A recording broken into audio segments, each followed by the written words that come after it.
अस्सलाम वालेकुम स्टूडेंट्स। आज हमने 9th क्लास की मैथ के चैप्टर नंबर 1 की एक्सरसाइज 1.4 करनी है। इस एक्सरसाइज के अंदर हमारे पास जो टॉपिक है वो है मल्टीप्लिकेशन ऑफ मैट्रिक्स, कि आप किन मैट्रिक्स को आपस में मल्टीप्लाई कर सकते हैं। इससे पहले आपने सीखा था addition and subtraction of matrix. उसके अंदर ये था कि किसी भी दो मैट्रिक्स को आप ऐड या सब्ट्रैक्ट तब कर सकते हैं जब उन दोनों के ऑर्डर सेम हो। लेकिन मल्टीप्लिकेशन ऑफ मैट्रिक्स में आपने ऑर्डर वाला रूल जो है वो फॉलो नहीं करना। मल्टीप्लिकेशन ऑफ मैट्रिक्स में ऑर्डर सेम होना ज़रूरी नहीं है। सो इसकी जो बेसिक कंडीशन हमारे पास है उसको पहले पढ़ते हैं, उसके बाद इंशाल्लाह हम एक्सरसाइज की तरफ आएंगे। सो हमारे पास जो इसकी बेसिक कंडीशन है, बेसिक कंडीशन किस चीज़ के लिए? मल्टीप्लिकेशन ऑफ मैट्रिक्स के लिए। सो अगर हमारे पास व्यूअर्स दो मैट्रिक्स हो ए और बी, सो उनको हमने मल्टीप्लाई करना हो, मेरे पास ए और बी, इनको मल्टीप्लाई कर रहा हूँ मैं। सो इसी तरह मेरे पास दो मैट्रिक्स हैं बी और ए, उनको मल्टीप्लाई कर रहा हूँ। याद रखें, जब आप ए और बी को मल्टीप्लाई करेंगे, जो इसमें हमारे पास फर्स्ट मैट्रिक्स होगा, अब फर्स्ट जहां पे हमारे पास क्या है, ए है, इसको हम कहेंगे लीडिंग मैट्रिक्स।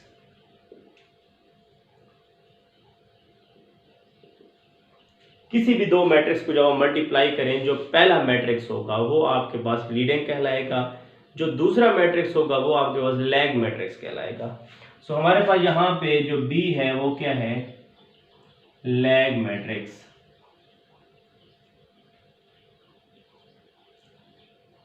अब कंडीशन क्या कहती है? कंडीशन ये कहती है जो लीडिंग मैट्रिक्स है, यानी कि जो मैट्रिक्स पहले आ रहा है, उसके नंबर ऑफ कॉलम और लैग मैट्रिक्स की नंबर ऑफ रोज अगर सेम है, बराबर हैं, तो उन दो मैट्रिक्स को आप मल्टीप्लाई कर सकते हैं।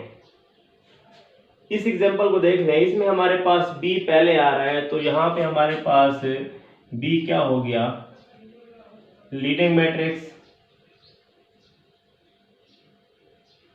और a हमारे पास क्या है, लैग मैट्रिक्स। सो कंडीशन वही है, लीडिंग के नंबर ऑफ कॉलम्स, लैग के नंबर ऑफ रोज अगर बराबर हैं तो उन दो मैट्रिक्स को हम मल्टीप्लाई कर सकते हैं। दोबारा सुने कि जब भी आप दो मैट्रिक्स को मल्टीप्लाई कर रहे हैं तो कंडीशन क्या है, जो पहला मैट्रिक्स होगा उसके आपने नंबर ऑफ कॉलम चेक करने हैं, उसके बाद दूसरे की आपने नंबर ऑफ रोज चेक करनी है।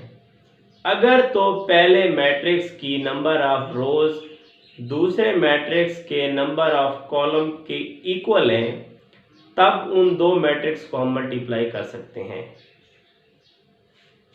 सो हमारे पास ये इसकी बेसिक कंडीशन है। तो ये मैं कंडीशन जो है इसकी आपके सामने लिख रहा हूं। When number of column in leading matrix is equal to number of rows of lag matrix।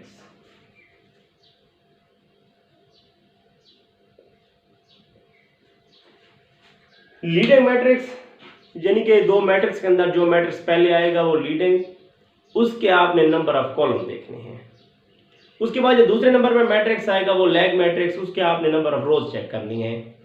अगर पहले मैट्रिक्स के, जिसको हम लीडिंग मैट्रिक्स कहेंगे, उसके नंबर ऑफ कॉलम दूसरे मैट्रिक्स के, जिसको हम लैग मैट्रिक्स कहेंगे, नंबर ऑफ रोज के इक्वल आएंगे, तब उन दो मैट्रिक्स को हम मल्टीप्लाई कर सकते हैं।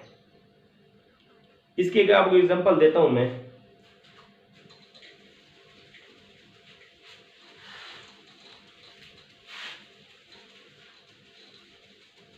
मैं आपके सामने दो मैट्रिक्स लिख रहा हूं और इसको इस रूल के मुताबिक हम चेक करेंगे कि क्या इनकी मल्टीप्लिकेशन पॉसिबल है या नहीं है।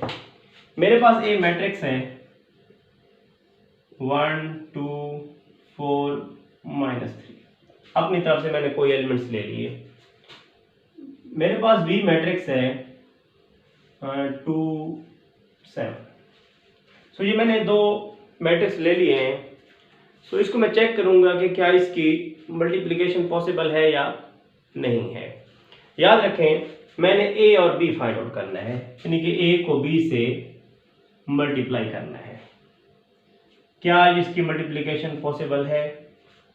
सो इसके लिए हमारे पास जो बेसिक रूल है उसके मुताबिक हम इसको चेक करेंगे कि अगर पॉसिबल है या नहीं है। बेसिक रूल क्या कहता है कि पहले के नंबर ऑफ कॉलम चेक करें। अब हम नंबर ऑफ कॉलम देखें, number of column of A के नंबर ऑफ कॉलम कितने हैं? देखें, number of column C1 first column and C2 second column, तो इसके दो कॉलम बन गए। उसके बाद number of rows of B, दूसरे क्या हमने नंबर ऑफ रोज चेक करनी है। अब इसकी नंबर ऑफ रोज क्या है?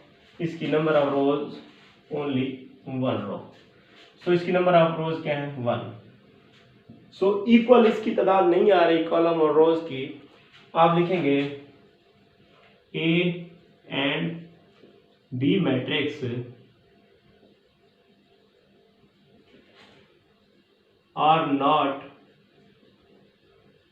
conformable for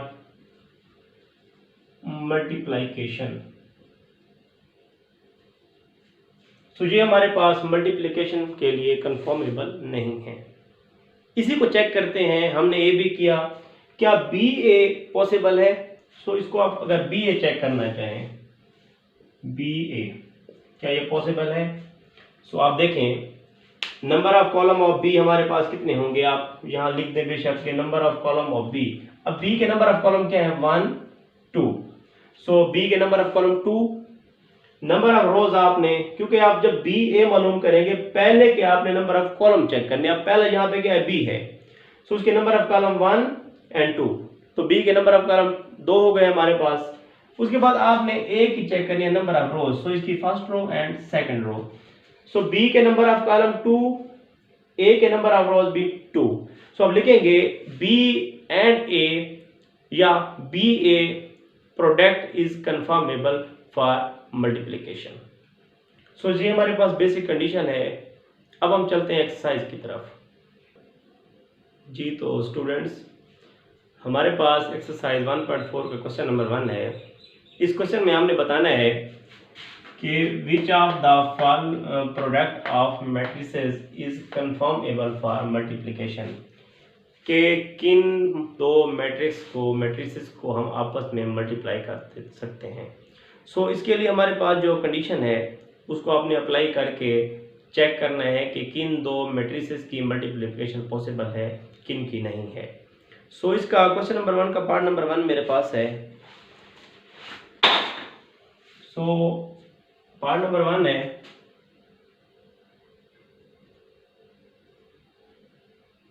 1 - 1 0 2। उसके बाद मेरे पास है -2 3। आपने चेक करना है कि क्या इनकी मल्टीप्लिकेशन पॉसिबल है। याद रखें, जब आपने चेक करना हो कि किसी मैट्रिक्स की मल्टीप्लिकेशन पॉसिबल है या नहीं है, तो आप जो फर्स्ट मैट्रिक्स होगा उसके आप नंबर ऑफ कॉलम चेक करेंगे, सेकंड के आप नंबर ऑफ रोज चेक करेंगे। अगर दोनों के number of column of first, number of rows of second equal हैं, बराबर हैं, तब मल्टीप्लिकेशन पॉसिबल है, अदरवाइज नहीं है। सो इसको देखते हैं। नंबर ऑफ कॉलम ऑफ, अब उस मैट्रिक्स का आप नाम लिख दें या उस मैट्रिक्स को लिख दें 1 - 1 0 2। अब इसके नंबर ऑफ कॉलम्स कितने देखें। इसका कॉलम फर्स्ट, कॉलम सेकंड। सो इसके कॉलम 2 हो गए। नंबर ऑफ रोज ऑफ, अब इसकी आप नंबर ऑफ रोज चेक करें, -2 3। सो नंबर ऑफ रोज ये इसकी आर फर्स्ट, क्योंकि हॉरिजॉन्टल अरेंजमेंट में इसकी 2 रोज आ रही हैं, सो इसकी रोज क्या है 2। अब देखें दोनों की जो number of column of first, number of rows of second equal आ गई है तादाद दोनों की। आप लिखेंगे these matrices are conformable for multiplication, कि इन मैट्रिसेस की मल्टीप्लिकेशन पॉसिबल है, इनको हम ज़रब दे सकते हैं। इसके जो बाकी पार्ट्स हैं बहुत ज़्यादा इजी हैं, जस्ट आपने चेक करना है कि इनकी मल्टीप्लिकेशन पॉसिबल है या नहीं है। चेक करने का आपको रूल बताया है कि पहले के नंबर ऑफ कॉलम, दूसरे के नंबर ऑफ रोज अगर तो इक्वल हैं, इनकी मल्टीप्लिकेशन पॉसिबल है, अदरवाइज नहीं है। सो क्वेश्चन नंबर 2 की तरफ चलते हैं जी। तो स्टूडेंट्स क्वेश्चन नंबर 2 हमारे पास है, इसमें हमें 2 मैट्रिक्स गिवन है, हमने उसका प्रोडक्ट फाइंड करना है। हमने इसका ए बी फाइंड करना है और बी ए फाइंड करना है, मतलब पहले में ए को बी से मल्टीप्लाई करना है, फिर बी को ए से मल्टीप्लाई करना है। अब याद रखें स्टूडेंट्स, मल्टीप्लिकेशन ऑफ मैट्रिक्स जो होती है, ये हर मैट्रिक्स की मल्टीप्लिकेशन भी पॉसिबल नहीं होती। किन की पॉसिबल होती है? पहले के नंबर ऑफ कॉलम्स, दूसरे के नंबर ऑफ रोज अगर सेम आ जाएं, मल्टीप्लिकेशन पॉसिबल है, अदरवाइज नहीं है। सो हम इनको मल्टीप्लाई करने से पहले चेक भी करेंगे कि क्या इनकी मल्टीप्लिकेशन पॉसिबल है। अगर तो पॉसिबल है तो हम इनको मल्टीप्लाई करेंगे, अदरवाइज इनको मल्टीप्लाई नहीं कर सकते। सो हम फर्स्ट ए बी चेक करते हैं। सो ए बी फाइंड करने के लिए आप इसके नंबर ऑफ कॉलम, क्योंकि जो है यहाँ पे लीडिंग मैट्रिक्स है वो ए है, उसके नंबर ऑफ कॉलम और लैग के नंबर ऑफ रोज आप चेक करें क्या ये इक्वल आ रहे हैं। अगर आ रहे हैं तो मल्टीप्लाई होंगे, अदरवाइज नहीं होंगे। आप लिखें नंबर ऑफ कॉलम ऑफ ए। सो ए के हमारे पास नंबर ऑफ कॉलम कितने हैं? आप देखिए इसके number of column C1 C2, इसके नंबर ऑफ कॉलम मेरे पास 2 हैं। अब नंबर ऑफ रोज आपने बी की चेक करनी है। Number of rows of B, B की नंबर ऑफ रोज देखिए हॉरिजॉन्टल अरेंजमेंट में R1 R2, सो इसकी नंबर ऑफ रोज के हैं R2। सो सेम आ गया आंसर दोनों का, मतलब दोनों पहले के नंबर ऑफ कॉलम्स 2, सेकंड के नंबर ऑफ रोज भी 2। सो इनकी मल्टीप्लिकेशन पॉसिबल है। सो इसको मल्टीप्लाई करते हैं, A B is equal to, अब यहाँ ए पहले है तो ए का मैट्रिक्स आप पहले लिखेंगे 3 0 -1 2। उसके बाद बी हमारे पास है 6 5। सो इसको हम मल्टीप्लाई करेंगे। अब देखिए मल्टीप्लाई करने का रूल ये है कि पहले मैट्रिक्स की आपने रो लेनी है, फर्स्ट रो, दूसरे का फर्स्ट कॉलम, ये R1 of first matrix and C1 of second matrix. करना क्या है आपने, R1 को दूसरे मैट्रिक्स के अंदर जितने कॉलम्स होंगे सब से मल्टीप्लाई करना है। उसके बाद जब कॉलम खत्म हो जाएंगे उसके बाद फिर आप नेक्स्ट रो लेंगे, यानी कि एक मैट्रिक्स की आप रो उठाएंगे, उसको दूसरे मैट्रिक्स के कॉलम से मल्टीप्लाई करते जाएंगे। तरीकाकार क्या है, अब ये रो फर्स्ट, ये कॉलम फर्स्ट, यहाँ से रो फर्स्ट का फर्स्ट एलिमेंट, कॉलम फर्स्ट का फर्स्ट एलिमेंट, उसके बाद प्लस का साइन, उसके बाद रो का सेकंड एलिमेंट, इधर से कॉलम का भी सेकंड एलिमेंट। तो इसको करते हैं, 3 मल्टीप्लाई होगा 6 से, प्लस 0 मल्टीप्लाई होगा 5 से। अब अगर यहाँ पे एक और कॉलम होता, सो ये रो उस कॉलम से मल्टीप्लाई होती, एक और कॉलम होता तो उससे मल्टीप्लाई होती। अब यहाँ पे एक कॉलम है, सो रो उस कॉलम से मल्टीप्लाई हो गई। अब नेक्स्ट रो की बारी है, वो इस कॉलम से मल्टीप्लाई होगी।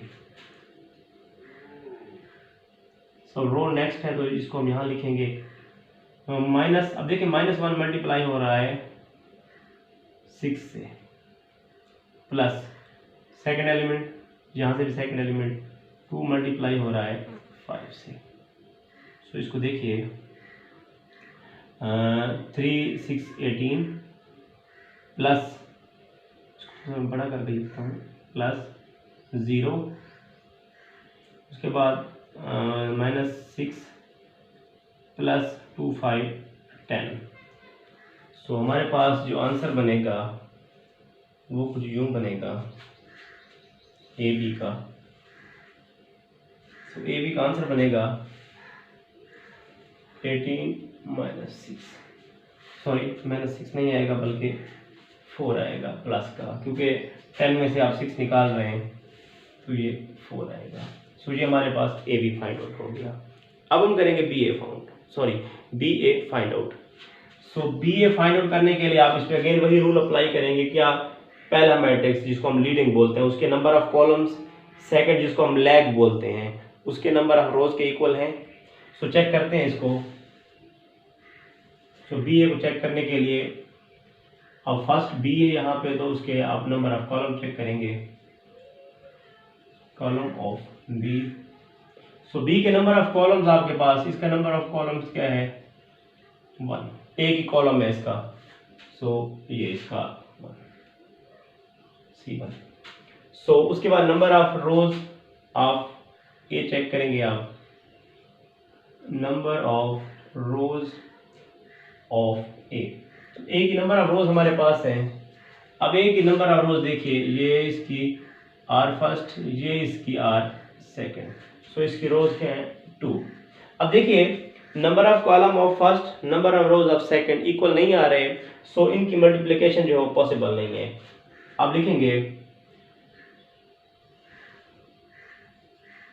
मल्टीप्लिकेशन इज नॉट पॉसिबल, या आप इसको यूं भी लिख सकते हैं कि these matrices are not conformable for multiplication. So ये हमारे पास क्वेश्चन नंबर 2 था। अब चलिए क्वेश्चन नंबर 3 की तरफ। सो स्टूडेंट्स हमारे पास क्वेश्चन नंबर 3 है। क्वेश्चन नंबर 3 में हमने मुख्तलिफ मैट्रिसेस हमें गिवन है और इनका हमने प्रोडक्ट फाइंड आउट करना है। सो क्वेश्चन नंबर 3 का पार्ट नंबर 1 मेरे पास है।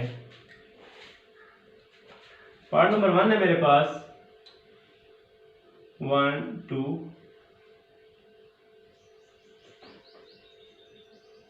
4 0। सो इनका मैंने प्रोडक्ट फाइंड आउट करना है, इनको मल्टीप्लाई करना है। सो देखिए सबसे पहले आप इसको चेक कर लेंगे क्या इनकी मल्टीप्लिकेशन पॉसिबल है या नहीं है। तो मल्टीप्लिकेशन पॉसिबल चेक करने के लिए क्या करते हैं, पहले के नंबर ऑफ कॉलम, सेकंड की नंबर ऑफ रोज। देखिए इसका कॉलम फर्स्ट, कॉलम सेकंड, इनके इसके 2 column, row first row second, इसकी क्या है 2 रोज हैं। सो कॉलम 2 रोज 2 इक्वल हैं, सो इनकी मल्टीप्लिकेशन पॉसिबल है। सो मल्टीप्लिकेशन किस तरह करते हैं, पहले के नंबर ऑफ रोज, सेकंड के नंबर ऑफ कॉलम, रो का फर्स्ट नंबर कॉलम के फर्स्ट नंबर से मल्टीप्लाई होगा 1 मल्टीप्लाई, सो इसको दरमियान में लिख देते हैं, प्लस सेकंड नंबर सेकंड इधर से भी 2 0। देखिए यहाँ पे और रो नहीं है, यहाँ पे और कॉलम नहीं है, तो जस्ट इसका यही एक ऑपरेशन होगा। तो देखिए इसको 4 1 4 प्लस 2 0 0। सो इसका आंसर हमारे पास आएगा 4। सो ये हमारे पास सिंपल वे है मल्टीप्लिकेशन का। इसका बाकी सारे इसके पार्ट्स इजी हैं। सो इसका मैं आपको पार्ट नंबर 5 करवा रहा हूँ।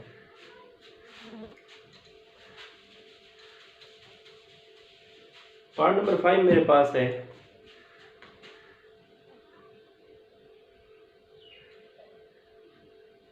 1 2 -3 0 6 -1 इधर से 4 5 0 -4। सो इनको मैंने मल्टीप्लाई करना है। देखिए पहले के number of columns 1 column 2 column, इसके कितने हैं 2 कॉलम, 1 रो 2 रो, यानी कि इसकी क्या है 2 रोज हैं।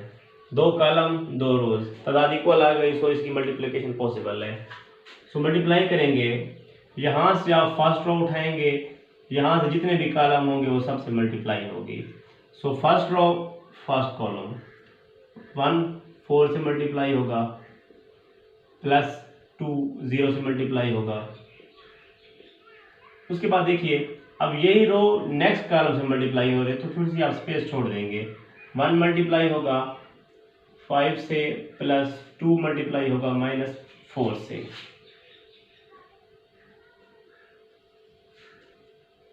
इसको थोड़ा सा बड़ा करके लिखते हैं। सो अब सेकंड रो की बारी है, ये बारी बारी दोनों कॉलम से मल्टीप्लाई होगी। -3 मल्टीप्लाई होगा 4 से, प्लस 0 मल्टीप्लाई होगा 0 से। सेम यही रो इस कॉलम से मल्टीप्लाई होगी। -3 मल्टीप्लाई होगा 5 से, प्लस 0 मल्टीप्लाई होगी -4 से। उसके बाद थर्ड रो कॉलम फर्स्ट से, फिर कॉलम सेकंड से। 6 4 से मल्टीप्लाई होगा, प्लस -1 0 से मल्टीप्लाई होगा। उसके बाद ये रो सेकंड कॉलम से मल्टीप्लाई होगी। 6 मल्टीप्लाई होगा 5 से, उसके बाद प्लस -1 मल्टीप्लाई होगा -4 से। सो इसको आप देखिए 4 1 4 प्लस 2 0 0। उसके बाद 5 1 5 प्लस, ब्रैकेट में लिख दें क्योंकि इसका माइनस आ रहा है, 4 2 -8। So next -3 4 12। सो 0 को 0 से मल्टीप्लाई करें, आंसर 0। इधर से -3 5 15, प्लस अब देखें 0 से मल्टीप्लाई होगा तो ये 0 ही आ जाएगा। सो 4 6 24। अब ये 1 0 से मल्टीप्लाई होगा, -1 तो 0 आ गया। इसी तरह 6 5 30, प्लस अब देखिए माइनस माइनस से प्लस हो गया, 4 1 से मल्टीप्लाई होगा तो ये 4 1 4 आ जाएगा। अगेन इसको आप देखें 4 5 प्लस माइनस -8, ये -12 -15 24 एंड 34। इसको देखिए हमारे पास जो फाइनल आंसर आएगा वो आएगा 4 -3 8 में से आप 5 सब्ट्रैक्ट करेंगे, -12 -15 24 34। सो ये हमारे पास इसका फाइनल आंसर बना। तो इसके जो बाकी पार्ट्स हैं बहुत ज़्यादा ईजी आप लोगों ने करने हैं। सो इसके हमने फर्स्ट 3 क्वेश्चन कर लिए, जो इसके लास्ट वाले 3 क्वेश्चन हैं वो इंशाल्लाह हम नेक्स्ट वीडियो में करेंगे। तो अब मैं आप लोगों से इजाज़त चाहूँगा, अपना ढेर सारा ख्याल रखिएगा, ढेर सारी दुआओं के साथ। अल्लाह हाफिज़।